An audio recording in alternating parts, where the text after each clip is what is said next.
కదా movie updates and reviews మీకోసం ఈ వీక్ రిలీజ్ అయ్యే ఓటీటీ అప్డేట్ తీసుకొచ్చాను గైస్. ముందుగా వనవాస్ ఇది ఒక బాలీవుడ్ మూవీ గైస్. నానా పాటేకర్ లీడ్ రోల్లో నటించారు ఈ మూవీలో. రీసెంట్గా ఈ మూవీ బాలీవుడ్లో రిలీజ్ అయ్యి యావరేజ్ అయితే అయింది గైస్. ఇప్పుడు ఈ మూవీ మనకి జీ5లో రేపటి నుంచి స్ట్రీమింగ్ అవబోతుంది గైస్. మూవీ చూడండి, చూశాక మన ఛానల్లో నేను కూడా రివ్యూ పెడతాను గైస్. మన సెకండ్ అప్డేట్ వచ్చేసి ఆజాద్. ఈ మూవీ రీసెంట్గా బాలీవుడ్లో రిలీజ్ అయ్యి యావరేజ్ అయితే అయింది గైస్. అజయ్ దేవగన్ దీంట్లో లీడ్ రోల్లో నటించారు. ఈ మూవీ మనకి రేపటి నుంచి నెట్ఫ్లిక్స్లో స్ట్రీమింగ్ అవబోతుంది గైస్. చూడండి, చూసాక నేను కూడా మా ఛానల్లో రివ్యూ పెడతాను ఈ మూవీది. ఆజాద్ మూవీ రేపటి నుంచి నెట్ఫ్లిక్స్లో స్ట్రీమింగ్ అవబోతుంది. థర్డ్ అప్డేట్ వచ్చేసి ఏజెంట్.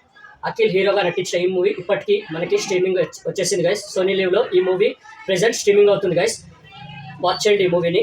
నేను చూసాక మా ఛానల్లో రివ్యూ పెడతాను, ఎందుకంటే ఈ మూవీ నేను థియేటర్లో మిస్ అయ్యాను. నేను చూసాక మా ఛానల్లో రివ్యూ పెడతాను ఏజెంట్ మూవీది. మన ఫోర్త్ అప్డేట్ వచ్చేసి రామం రాఘవం.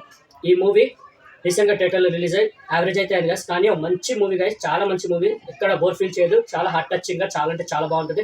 ధనరాజ్ గారు, సముద్రకన్ని గారు యాక్టింగ్ అయితే చాలా బాగుంటుంది. క్లైమాక్స్ కూడా కంటతడి పెట్టిస్తుంది గైస్. ఈ రామం రాఘవం మూవీ మనకి ఈటీవీ యాప్లో రేపటి నుంచి స్ట్రీమింగ్ అవబోతుంది గైస్. ఈ మూవీని మాత్రం మిస్ కాకండి, చాలా అంటే చాలా బాగుంటుంది. ఈ 4 అప్డేట్స్ మీకు నచ్చుంటాయని అనుకుంటున్నాను. మరిన్ని మూవీ అప్డేట్స్ కోసం please like, share and subscribe movie updates and reviews guys. మీకోసం రివ్యూస్ అప్డేట్స్ పెడుతూనే ఉంటాను. ప్లీజ్ నచ్చితే లైక్, షేర్, సబ్స్క్రైబ్ చేయమని చెప్పండి. Thank you guys.